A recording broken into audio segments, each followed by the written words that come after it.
Aliansi supporter PSM Makassar merayakan hari ulang tahun PSM ke-107 tahun dengan konvoi akbar dan doa bersama pada Rabu 2 November 2022.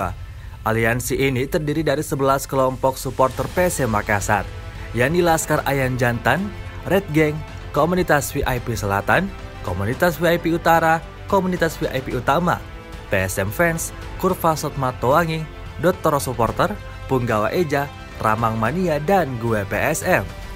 Konvoi diikuti 500 supporter, start di Benteng Fort Rotterdam, Kecamatan Ujung Pandang, Kota Makassar. Mereka konvoi beberapa ruas jalan Kota Makassar, finish di Stadion Matoanging Jalan Cendrawasih, Kecamatan Mariso. Ketua Panitia HUT PSM 107 tahun PSM Makassar, Muhammad Al-Fajri, mengatakan Stadion Matoanging menjadi finish konvoi sebagai harapan bekas kandang PSM Makassar tersebut bisa dibangun kembali. Fajri menjelaskan masing-masing perwakilan supporter akan melakukan orasi. Dari Stadion Matoanging, aliansi supporter PSM Makassar akan menuju bengkel supporter di Jalan Beruang untuk gelar doa bersama. Doa merupakan puncak kegiatan, akan dilakukan juga pemotongan tumpeng.